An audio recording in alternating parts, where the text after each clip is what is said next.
Selamat pagi anak-anak. Pagi hari ini kita masuk pada pelajaran sejarah peminatan kelas 10 IPS. Ini sesi pertama dari bab 2. Yang materi pagi hari ini yaitu penelitian sejarah dan sumber sejarah. Nah, sumber sejarah. Sebelum kita bicara tentang sumber sejarah, kita mengartikan apa sih sumber sejarah itu? Sumber sejarah adalah jejak masa lampau yang berisi informasi tentang masa lampau.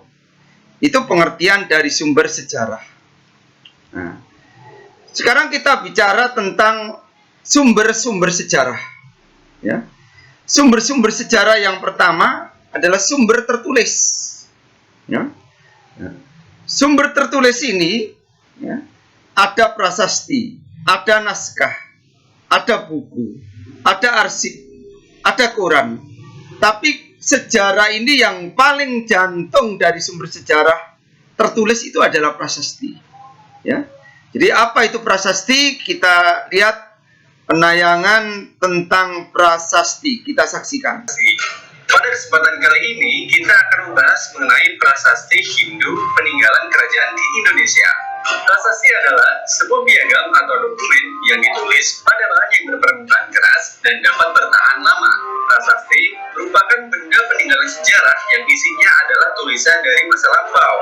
Tulisan tersebut bisa dicatat di atas batu, tanah liat, logam, atau tanduk binatang. Prasasti peninggalan agama Hindu umumnya ditulis menggunakan huruf pahlawan dan dengan bahasa Sanskerta. Berikut ini adalah beberapa prasasti yang berasal dari corak agama Hindu di Indonesia. Prasasti Kutai. Prasasti Kutai dikenal juga dengan nama Prasasti Mula Warman yang merupakan peninggalan sejarah dari kerajaan Kutai. Ada 7 yupa yang berisi prasasti. Akan tetapi, baru 4 buah yang berhasil dibaca dan diterjemahkan. Prasasti ini ditulis menggunakan huruf Pallawa Pranagari dan bahasa Sanskerta. Diperkirakan dari bentuk dan jenisnya, prasasti ini berasal dari masa kurang lebih sekitar 400 Masehi yang ditulis dalam bentuk puisi Anusto. Isi prasasti Kutai menceritakan mengenai Raja Mulawarman yang menyumbang banyak sapi kepada kaum Brahmana. Di sini juga disebutkan bahwa Mulawarman adalah cucu dari Kudungga dan anak Asma Warman. Prasasti Hindu ini adalah yang tertua dari kerajaan Hindu di Indonesia dan ditemukan di Kabupaten Kutai, Kalimantan Timur, tepatnya di hulu Sungai Mahakam. Prasasti Jambu.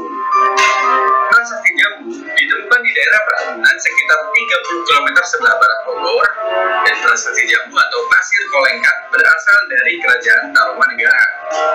Persisnya di wilayah Kampung Pasir Gintung, Desa Parakanbuncang, Kecamatan Agung, Kabupaten Bogor. Isi prasasti Jambu adalah 2 baris aksara Pallawa berbentuk seloka Sanskerta dan metron Nusantara. Menyebutkan nama Raja Purnawarman yang memerintah di negara Taruman tanpa angka tahun, namun diperkirakan berasal dari abad ke-5 Masehi berdasarkan analisis paleografis. Prasasti Kebun Kopi. Prasasti Tapak Gajah atau Kebun Kopi 1 juga peninggalan kerajaan Tarumanegara. Pada prasasti ini terdapat ukiran tapak kaki gajah yang diperkirakan sebagai tunggangan Raja Purnawarman. Gajah itu disamakan dengan Airawata, tunggangan Dewa Indra. Letak prasasti Hindu ini adalah di Kampung Muara, Desa Ciaru dan Hilir, Cibubur. Inilah sumber sejarah yaitu prasasti. Selanjutnya kita masuk sumber sejarah yang lain. Saya kira materi untuk prasasti ini sampai di sini. Kita melihat materi selanjutnya.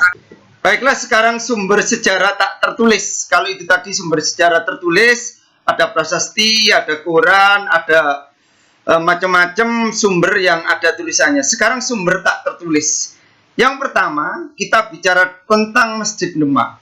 Jadi Masjid Demak ini salah satu sumber tak tertulis bangunan bersejarah yang sangat terkenal di Indonesia.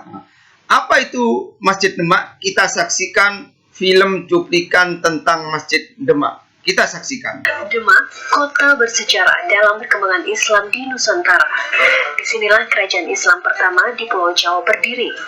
Sebutan kota wali juga melekat pada kota Demak. Menandai eksistensinya sebagai kerajaan Islam, Demak memiliki sebuah masjid yang menjadi simbol kejayaan. Masjid Agung Demak.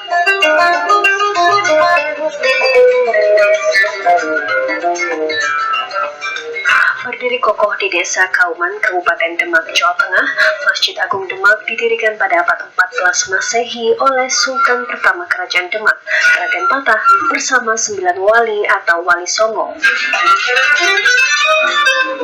Wakaf dari para wali tersebut. Pada bangunan induk masjid terdapat 4 tiang penyangga utama atau disebut soko guru.